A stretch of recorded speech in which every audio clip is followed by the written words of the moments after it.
Hi, my name is Janet Skinner. Sometimes in life we need a purpose to continue. And back in the early 1990s, I was looking for a reason to live, if you like. Just happened by accident one day that I saw that Geebung station, which is in Queensland, was going to be demolished and replaced. So I decided to paint it. And during the 1990s, I painted 104 railway scenes, and that kept me going. As I sat on the platform and railway sidings, old people would come over and speak to me and tell me about life in the good old days. These were elderly people. It transpired that many of them were born in the early 1900s. I wrote down their names and phone numbers, and I went back and interviewed them. There's a series of some 35 railway tapes that I'm making of the interviews that I recorded in New South Wales and Queensland. I'm not a journalist. I've got no background training in interviewing, and I really hope you enjoy these films. I hope they bring laughter to many and insight into what life used to be like. And please bear with me. I had fun doing them, and I hope you have fun listening to them. Thank you so much.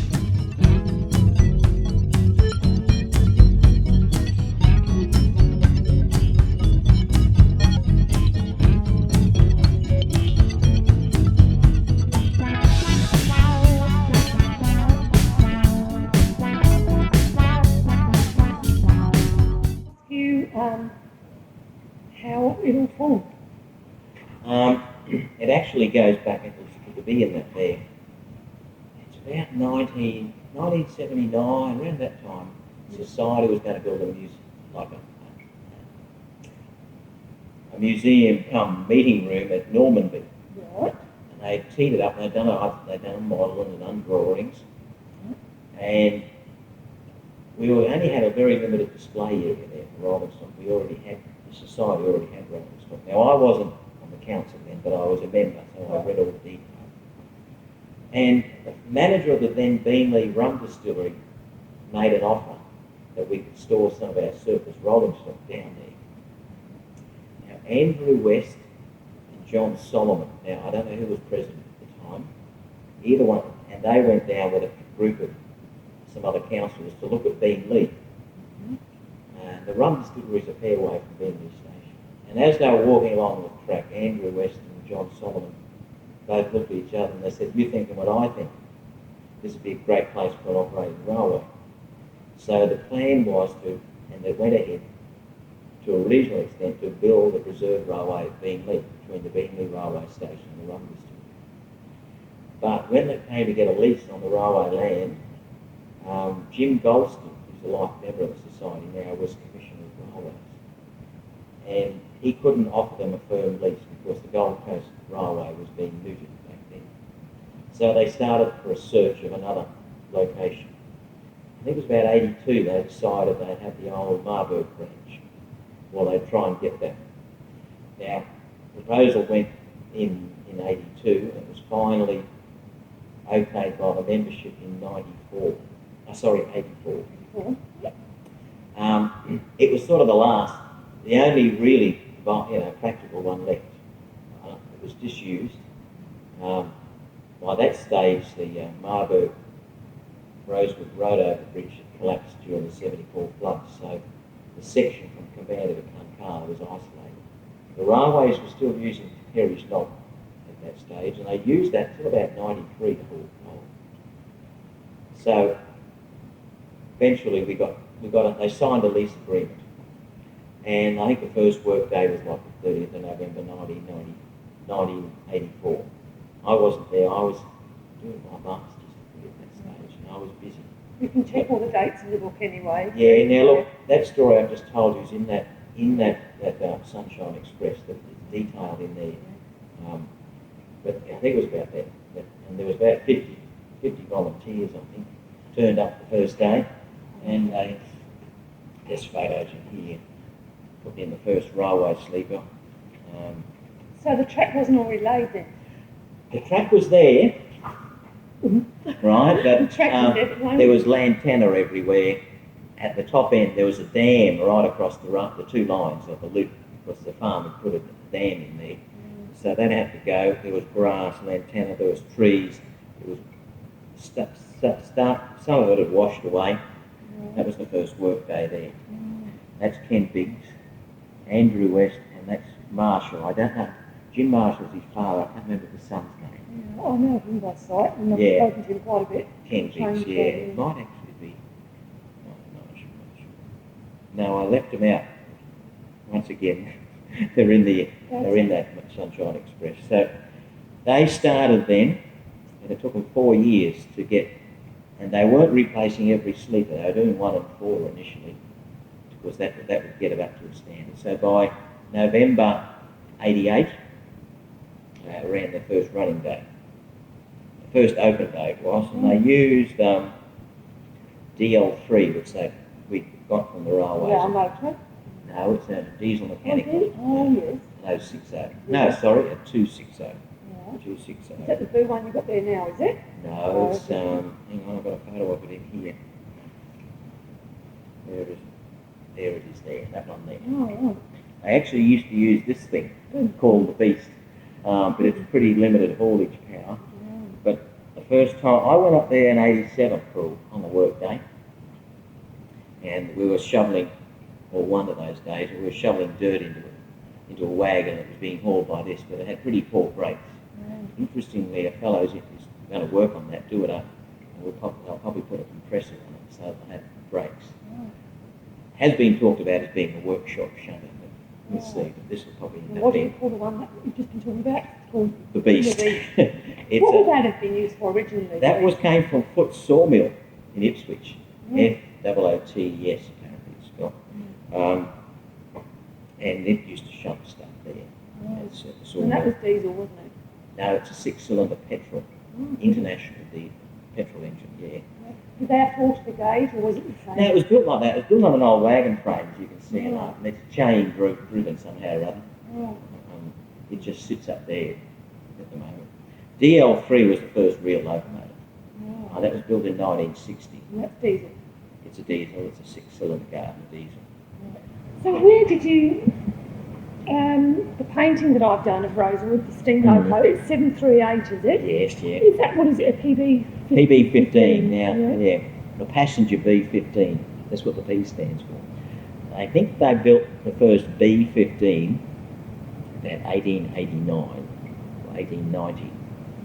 It was a 460, but they had very small driving wheels, about 3-foot driving wheels. And most of them were later converted to 42-inch driving, 3.5-foot driving wheels. But in 1899, they designed and built the first PB15. Now, the original ones had what they call Stephenson's motion, link motion. And they built 202 of those. And then in the 1920s, they still needed light engines. Queensland had a very light track. They needed light engines. They needed more of them. So they just took the 1899 design, put a different chimney on it, and put Welchard's valve gear. And the cab was a bit different. And they built another 30 of them. And that one was built in 1926 at Walker's. Walker's at Maryborough. Maryborough, yeah. It's since had a new chimney put on it. Right. You wouldn't know. No, it's got what they call the chimney with the capuchin of it now. The headlight's the same. You've sort of taken it in the transition period where we changed the headlight, and then we later on changed the chimney, because that's the way they were built. Right. With the latest, the earlier PBs had that. I know it's only a minor technical thing. Yeah.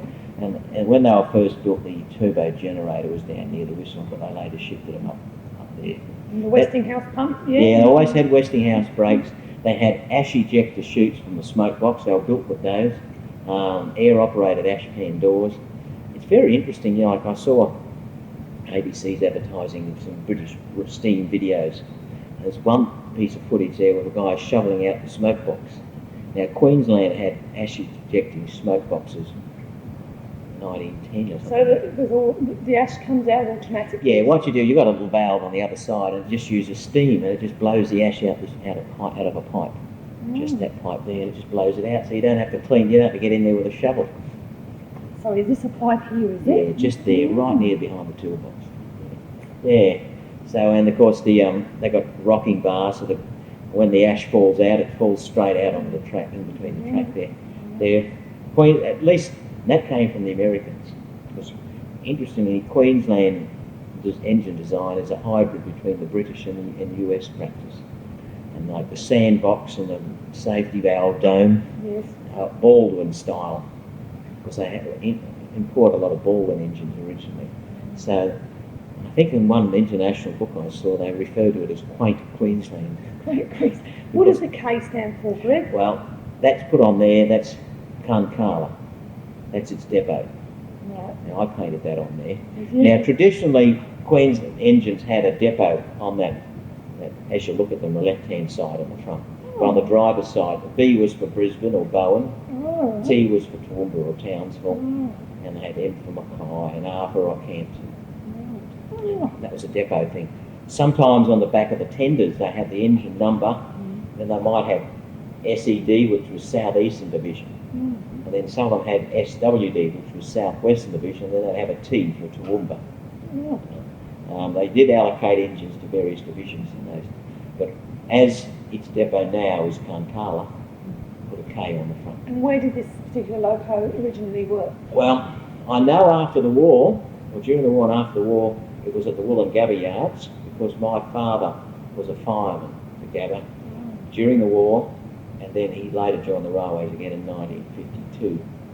And 738 was regarded as one of the best engines of the Gabba, and you had to do favours to the roster clerk to get rostered onto that engine. Because it always ran well, you reckon? Or? Yes, it steams well, it runs well. Southport Expresses and things like that it used to haul. Yeah, so that was I think it was in Rockhampton in the early days, what I heard, but I can't verify that. And after steam finished, it was one of the two that they're saying, 732 and 738 were retained by the railways for excursions, basically because the society had been running excursions since 58, 57 rather. And when in the mid-70s the boiler needed redoing, it was stopped, and it was promised to us then. And it was handed over to us by Don Lane, who was the Transport Minister, about 1985. And then they started working on it. It took them 6 years. Rebuilt the tender body, retubed the boiler. Who did all the work on it? Now, it was all done by our members, a fellow called Graham Halliwell and Phil Turner, who's our fitter. Graham's the boiler maker, Phil's the fitter, and other people like Bob Hessen, Dave Splain. There was a large number of people who did it, but the main two people were Graham and Phil. And they've retubed the boiler, and they pulled it completely apart. The boiler was off, the wheels came out to be turned, to be profiled and things like that. Yes, there was just a frame on the ground at one stage. They didn't assemble much of the valve gear though, and they left that, because valve timing's pretty important in steam engines. And they haven't had to do anything with that. It's well timed. In other words, the timing is together, so it goes chuff, chuff, chuff, chuff. Some engines will hear go chuff, chuff, chuff, chuff, chuff. It means they're out of beat. The valve timing's not right. Okay. Yeah, so. Because they say different engines have different noises, don't they? Sometimes and even with the one batch, there were good and bad engines. It depends.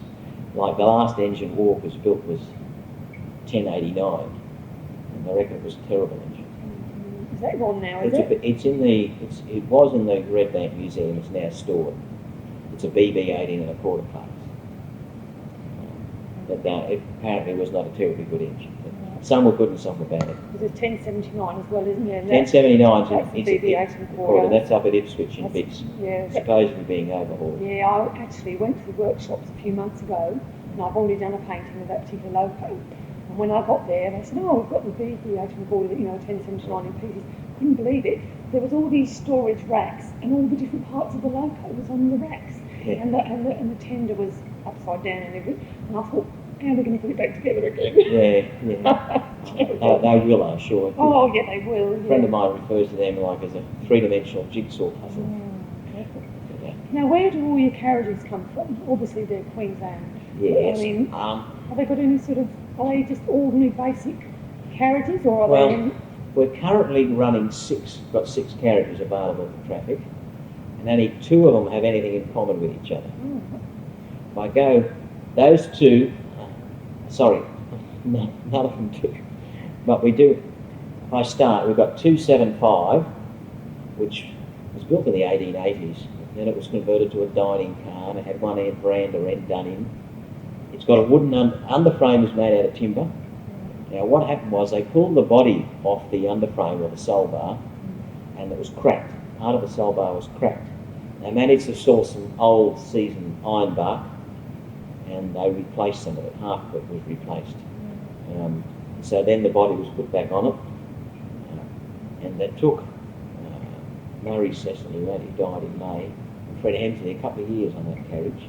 But it's back in service now, with both verandas restored. We may be putting shades over the window because we've seen some of the old drawings.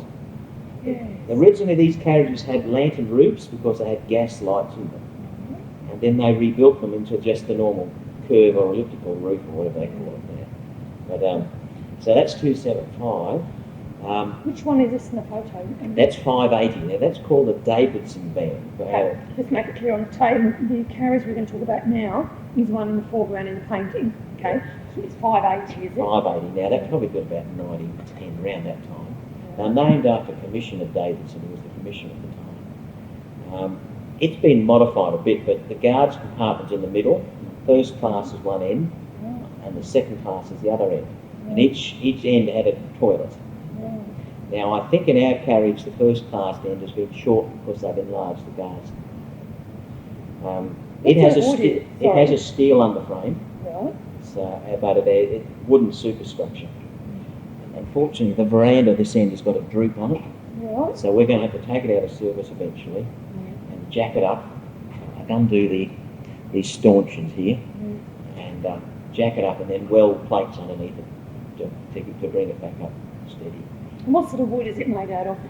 Look, I think originally a lot of these carriages were varnished teak on the outside, but it is a softwood, both inside and out. Inside, a lot of silky oak inside the carriages, but I'm not too certain about that. I think even the frames are softwood.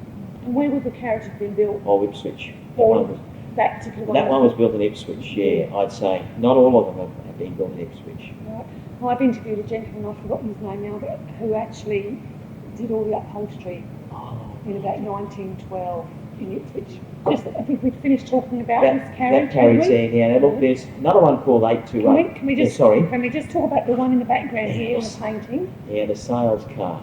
Sales car? Yeah, that's where you have it. Yeah, now that was a camp wagon. What's a camp wagon? Well, that's a wagon where they did them up for the fettlers and gangers to sleep in. Right. To live in. So there was kitchens and bunks and stuff like that in there. Right. Now, prior to being a camp wagon, it was a carriage. It was a normal sitting carriage, as far as we know, a second-class sitting carriage. Its number was 828.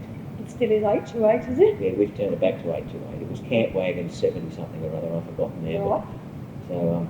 So that was, and look, that's fairly old. That's the 1880s. See, some of these were originally built in England. Really? But QR would modify them. You know, they've been modified and rebuilt so many times you don't really know what's original and what isn't. But there's a lot of carriages that style, and probably rebuilt in 1910 or something like that. What was the roofs made out of the carriages? Now that's interesting. They're bows, the curved is timber, Right. and then they have like tongue and grooved timber. You know what tongue and grooved timber is? Yeah. All over the roof. Right. How does it bend? Only have is it going this lengthways? It goes lengthways, Right, it goes okay. lengthways, and it's only a couple of inches wide, yeah. and so that just goes over the roof. Yeah. And then sometimes they then glue canvas, and other times they glued a material called malthoid, which is a bitumen type material over the top of that. The reason I know is we've got another carriage, and then they have little gutterings and things screwed on and things like that. Does the canvas last very long? Then would you have to keep renewing it? You've got to keep painting them. The malthoid ones we're using water paint. Canvas ones you can use oil paint. They would have been painted then, Oh, they were probably worth some other products I used on those a long time ago, which I'm not familiar with. Your upholsterer might be able to give you an idea on those. I didn't ask them about that. Okay. And the station building. Now that awning came from platforms 5 and 6 in South Brisbane. Oh. We had to go and collect it. So that's some of the bays there. There's still more stuff stored elsewhere. And you've got other buildings on at the Rosewood Museum, haven't you? Yeah, well, the refreshment shop at Kankala was the waiting room, the waiting shed at Boondall. Kankala, that isn't this place, is it? That's Kankala. That's Kankala. This is Kankala. How do you spell that? Is it in the book? Yeah, Kunkala. Right. Okay, the waiting room, you said, comes from where? Boondall. It was the original waiting shed at Boondall. Boondall Entertainment Centre at Boondall? Well, they built, I think it's where North Boondall is now. They built a new station at the entertainment centre, some distance away from the original, right. And we got the buildings. Right. Now they've since built another station where that was. Right. But we've transported the buildings. The main station building is down at the other at our Cabanda station. Right. And that was from Boondall. That was from Boondall. Yeah. So you had a station building and a waiting shed, which meant there was 2 platforms. Yes. And have you got a signal box here or not? We will eventually. We have the lever frame from what's known as the Wulkaraka. But it's west of Ipswich. Wulkaraka, because that was all they put in modern signalling. We got that, and that will be installed eventually. Right. They're talking about running some point rod down, so within the next couple of years it'll be built. The signal box will be built. Not many branch lines have signal boxes, but we're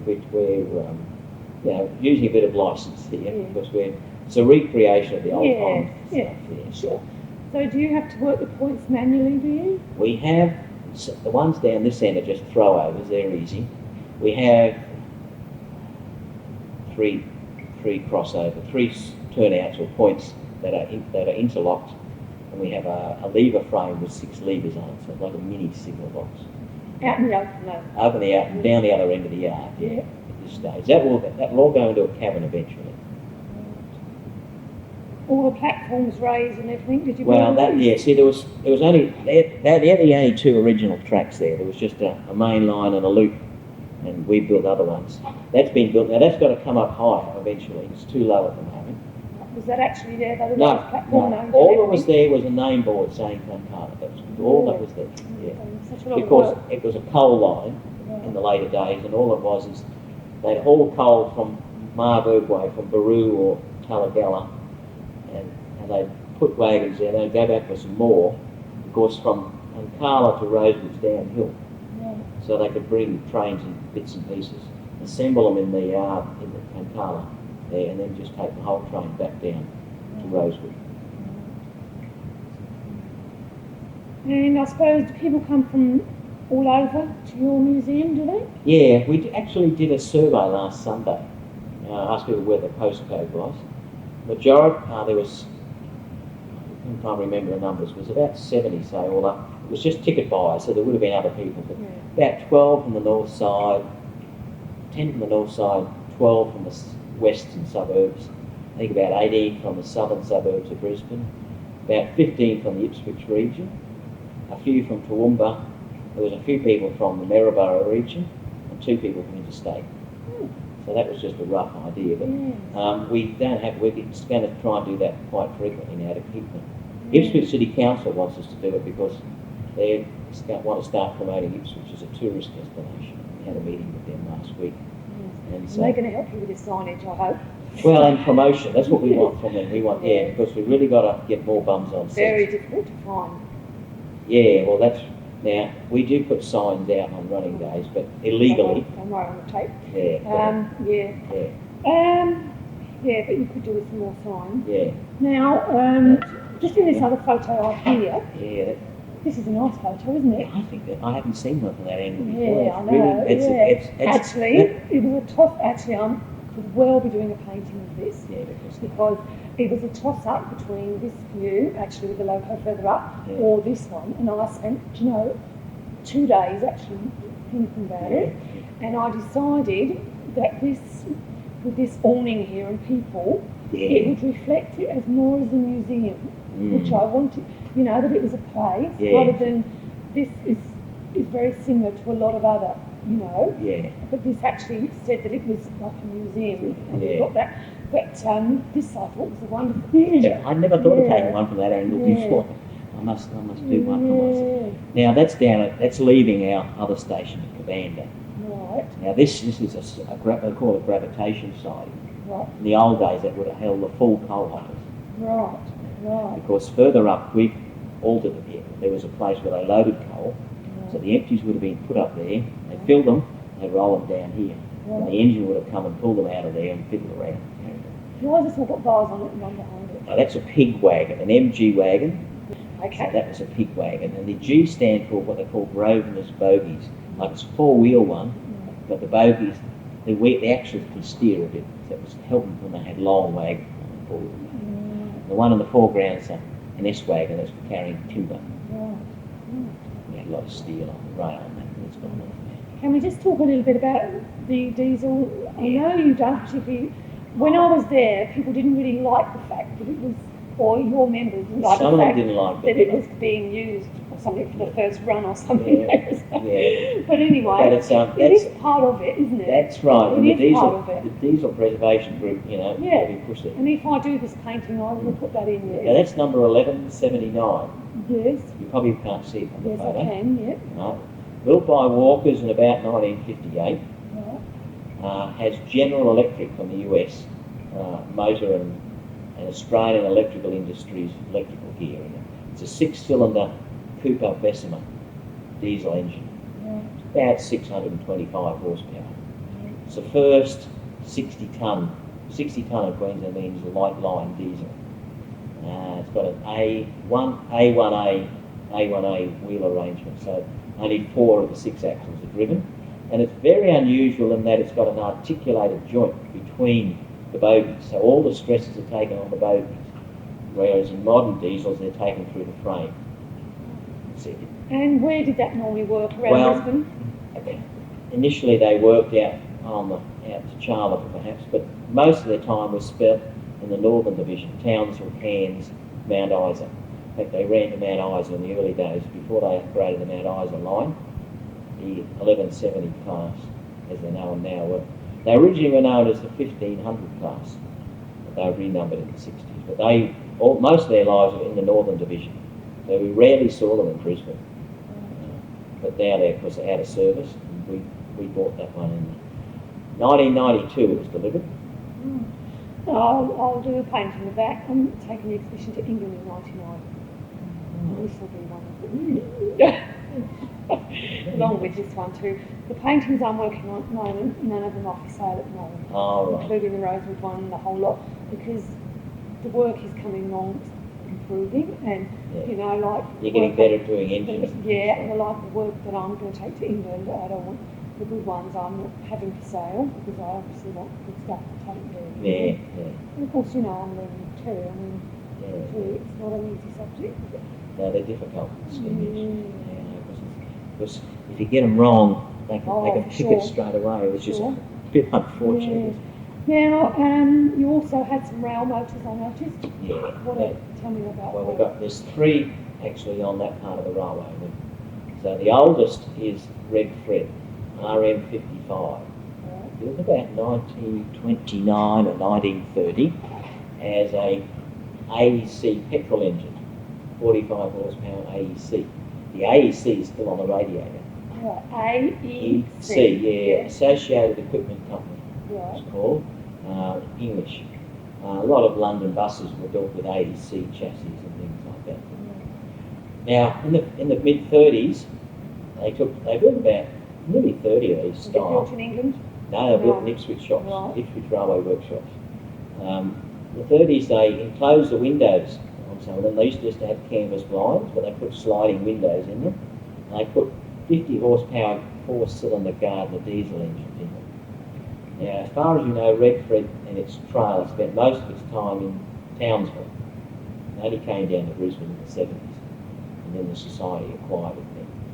It was the first piece of rolling stock the Society ever restored. It was done at Beamley when we were still planning of a railway there. It ran on the main line until the A10 came out, and then it was taken to Rosewood. The agreement with the A10 was we could only have the A10 on the main line, couldn't have the railway. Because eventually the railway said, oh, we're taking the A10, that's ours. That's the number 6, you mean? Hmm? The A10 number 6. Yeah. The society spent a lot of money doing that up. It was unfortunate at the time that we couldn't get the agreement we wanted with that. So, but in the long term, we haven't really lost on the deal. We've been able to buy a lot of rolling stock with QR at a good price. So it swings around about. So what other rail motors? Well, then there's RM64, which is built about 1938. Maryborough? No, the railways as an inspection car. It's based on the Ford V8 of the time. Right? It's got the original grille from the Ford car, and the normal gearbox. It's a petrol engine V8 Ford, and it's an inspection car, commissioner's inspection car. Now it has ice chest fitted behind the rear seat. Seats about 6 to 8 people. Apparently one of the commissioners used to use it, but he used to like his drink cold. I won't say anymore. But that's part of the story. Yeah. Just by the way, I'll finish the rail motors. The other rail motor up there was RM 1815, 1815, built by Commonwealth Engineering in Sydney about 1953, based on a Gardner. It's based on a Drury car company in England's type chassis. It's got a Gardner 6-cylinder diesel, and it's the whole motor and gearbox sits on the driving wheels. There's only one set of driving wheels, and they're independent from the body. They built 24 of them. 12 were powered and 12 were trailer cars. We have the last remaining power car. There's 2 trailers in service on the Normanton Railway, but we have the last. It's the last of its kind, and it ran in December. And our painting inside it is being done by a couple of the members are restoring that.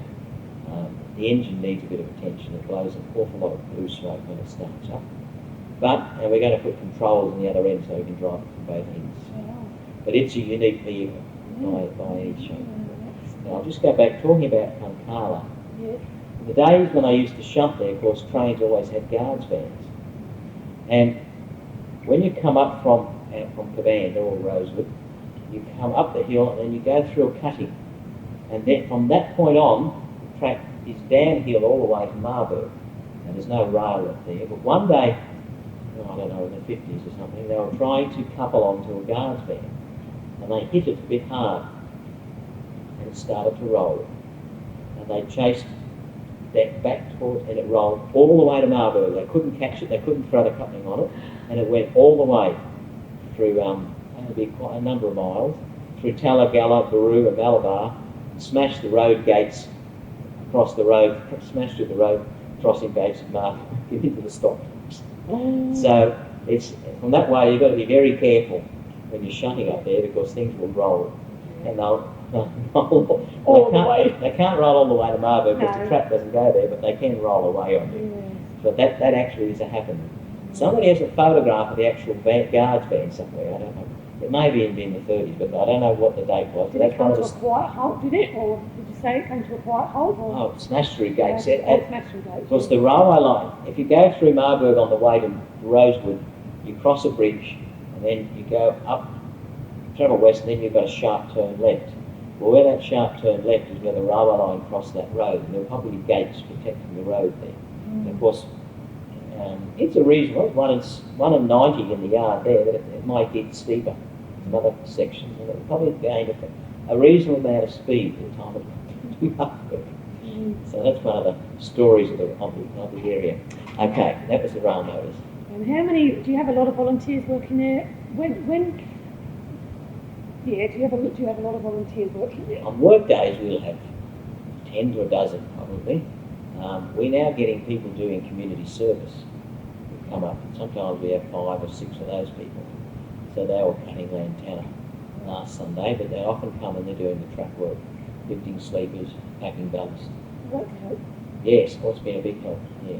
And it means that some of the other members can be attending to carriage repairs, which is ongoing all the time. We've got another carriage being restored at the moment. It's an interesting carriage, 229, was a camp wagon as well. It's got a composite underframe, it's got both wood and steel.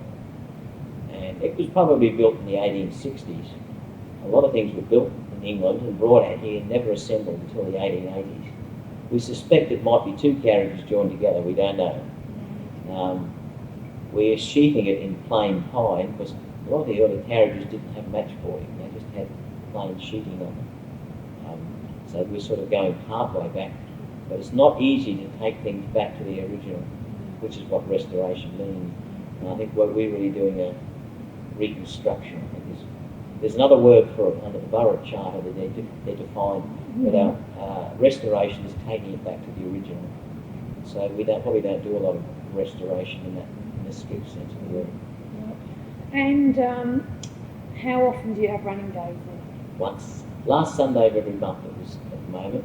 Is there any plans to be talked about or not? Should I not put that in the book in case you change it? Or? Well, if we do change it, we'll go to every Sunday. Right.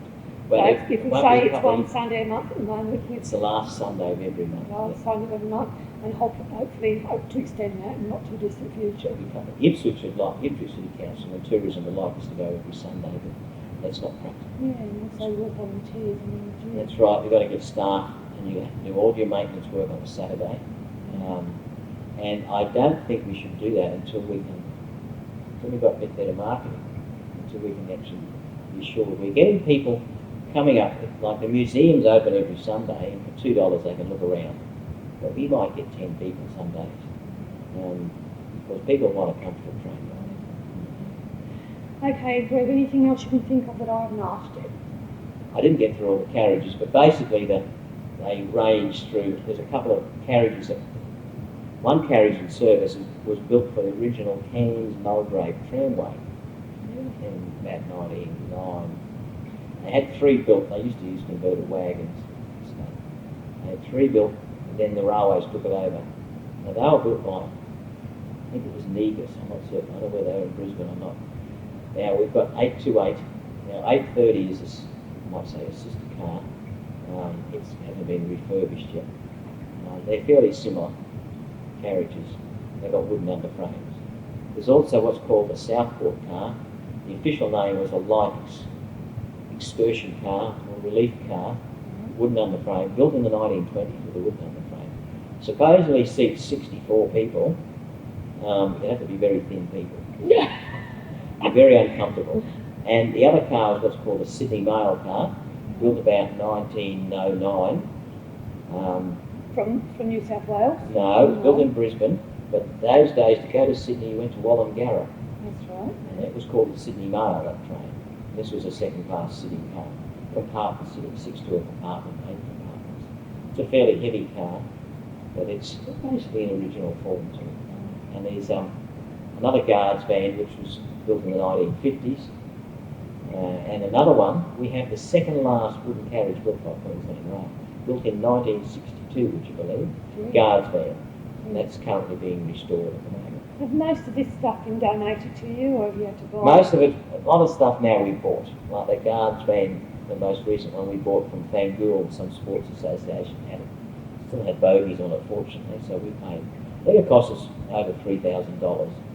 We bought another carriage from narrow gauge models, museum people at Anagrams at Wiltshire. They didn't want it, we put bogies on it. So the other stuff we bought from railways. And we have a pair of 2000 class rail cars sitting down at Perry's Knob. And they're destined to be used between Rosewood and Perry's Knob when we get some sort of tenure over that land and we've acquired the infrastructure.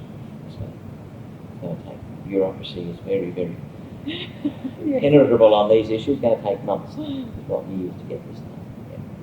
Yeah. Okay, so that's about it, do you think, Greg? I think so. Yeah. Thank you. You've got the history of the line that's there, but basically you want the society's history. Yeah, no, that's good. Thank you. We're going to cut these other phones.